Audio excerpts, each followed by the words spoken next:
반가. 안녕하세요. 박용덕입니다. 2024년 제35회 공인중개사 시험 대비 핵심 비교 정리 20번, 암기 프린트 20번입니다. 암기 프린트는 네이버 카페 박용덕 박사의 부동산 여행에 회원 가입하시고 다운받을 수 있습니다. 자, 개업공개사의 업무정지 사유입니다. 업무정지, 자격정지, 거래정보사업자, 지정취소의 경우 할 수 있다. 공인중개사 자격취소는 반드시 하여야 한다죠. 그래서 구분을 하셔야 되겠습니다. 업무정지는 반드시 해야 되는 게 아니라 할 수 있다. 우리 암기는 노란 글씨로 되어 있는 거 결정, 공일임, 확인, 계약, 인전, 업명기 이렇게 암기하도록 하겠습니다. 자, 그리고 1번부터 5번까지 요거는 개별 기준이 6개월이고요. 나머지 6번부터 14번까지는 3개월이 되겠습니다. 개별 기준이 3개월이 되겠습니다. 자, 결격 사유에 해당되는 직원을 고용한 경우, 고용인을 고용한 경우 2개월 이내에 그 사유를 해소 안 하면 업무정지 사유입니다. 2개월 이내에 그 사유를 해소하면 업무정지 당하지는 않죠. 그 다음에 거짓 정보를 공개한 개업 공인중개사가 되겠습니다. 거짓 정보를 공개한 거래정보 사업자의 경우 1년 이하의 징역이나 1,000만 원 이하의 벌금에 처하며 또한 지정을 취소할 수 있습니다. 자, 3번에 독점규제 및 공정거래법 위반으로 과징금이나 시정조치를 한 번만 받아도 업무정지할 수 있고요. 그 다음에 4번 최근 1년 이내에 2회 이상 업무정지 또는 과태료 처분을 받고 또다시 과태료에 해당하는 위반 행위를 한 경우입니다. 2 플러스 1인데 여기에는 반드시 과태료가 2번 이상 포함돼야 되죠. 과태료가 최소한 한 번 이상만 포함되면 되네요. 2 플러스 1, 3번 중에서 과태료가 한 번만 포함되면 되겠네요. 즉 업무정지 또는 과태료 처분을 받고 반드시 과태료에 해당하는 위반 행위를 해야 됩니다. 그래서 과태료는 최소한 한 번은 과태료는 꼭 들어가야 되겠죠. 만약에 업무정지 2번 받고 또다시 업무정지에 해당되면 절대적 취소죠. 자, 그 다음에 5번 임의적 취소, 상대적 취소 할 수 있는 경우 안 하면 업무정지 처분할 수 있습니다.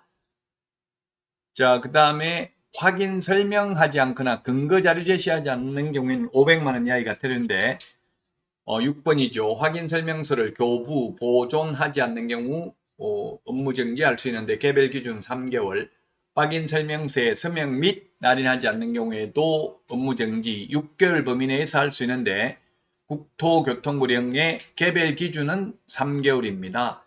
이 개별 기준의 2분의 1 범위 내에서 가중 또는 감경할 수 있습니다. 2분의 1을 더하면 4.5개월이죠. 그러면 개별 기준이 3개월이면 행정관청은 4.5개월 업무정지 처분을 할 수도 있고 또 2분의 1을 빼주면 3개월의 개별 기준에서 2분의 1을 빼주면 1.5개월을 빼주면 1.5개월 업무정지 처분할 수도 있습니다. 그래서 1.5개월에서 4.5개월 사이에서 공무원이 재량권을 행사할 수 있습니다. 자, 다음은 8번입니다.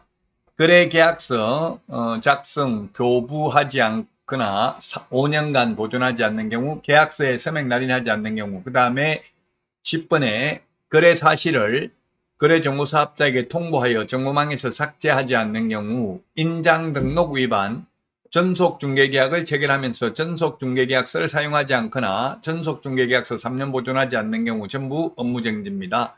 다만 전속중개계약 위반 관련해서 7일 이내 정보 공개하지 않거나 비공개 요청한 정보를 공개한 경우에는 임의적 등록 취소죠.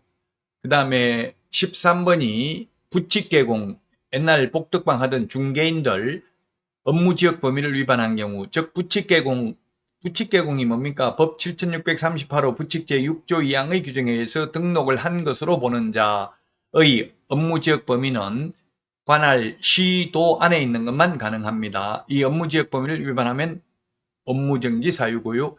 감독상 명령을 위반한 개업공개사가 되겠습니다. 요거 6번부터 14번까지는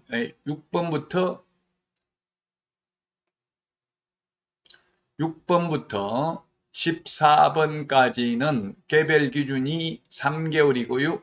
그 다음에 15번 기타 등등 그 밖에 이 법 또는 이 법에 의한 명령 위반은 개별 기준이 3개월이 되겠습니다. 개별 기준은 국토교통부령에 있다고 했죠. 자, 그러면 다음 페이지 보도록 하겠습니다. 업무정지 제척기간 3년입니다. 업무정지는 그 사유가 발생한 날로부터 3년 지나면 업무정지 처분을 할 수 없습니다. 자, 그리고 업무정지 당했을 경우에 출입문에 표시할 의무가 없습니다. 그러나 이번에 보면 매수 신청일이 업무정지의 경우 출입문에 그 사실을 표시해야 됩니다. 공인중개사법에서는 업무정지 당했다고 표시할 의무가 없고요. 그 다음에 동그라미 3번 폐업기간이 1년을 초과하면 폐업신고 전의 위반 행위로 인한 업무정지 처분할 수 없고요. 그 다음에 4번 폐업기간이 3년을 초과하면 폐업신고 전의 위반 행위로 인한 등록 취소를 할 수 없습니다. 자, 5번에 업무정지, 자격정지의 경우 반납 규정이 없습니다. 등록 취소, 자격 취소, 매수 신청 대리인 등록 취소는 7일 이내에 반납해야 되죠. 그 다음에 휴업신고, 폐업신고 할 경우에는 등록증을 반납해야 됩니다. 우리 공인중개사법상 업무정지는 6개월 이하인데 매수 신청 대리 업무정지는 1월 이상 2년 이하라는 점을 주의하셔야 되겠습니다. 자, 그러면 문제 풀어보도록 하겠습니다. 업무 정지할 수 있는 사유를 모두 고른 것입니다. 자, 정보망에 중개사물에 관한 정보를 거짓으로 공개한 개업공인중개사 업무정지 맞습니다. 개업공개사는 업무정지고 거래정보사업자는 지정취소 플러스 1년 이하 2,000원이나 1,000만원 이하의 벌금이고요. 확인 설명 잘못한 경우 하지 않는 경우는 500만원 이하의 과태료지만 작성, 교부, 보존하지 않는 경우 업무정지고요. 계약서, 다운계약서, 업계약서 적으면 임의적 취소지만 계약서를 교부, 보존하지 않는 경우에는 업무정지입니다. 자, 그 다음에 금지행위, 리얼은 금지행위죠. 거짓되는 행위. 금지행위 하면 임의적 취소인데 임의적 취소는 상대적 취소, 취소할 수 있는 경우죠. 취소할 수 있으니까 취소 안 하면 업무정지 처분을 할 수 있습니다. 그래서 5번 모두 업무정지 사유에 해당되네요.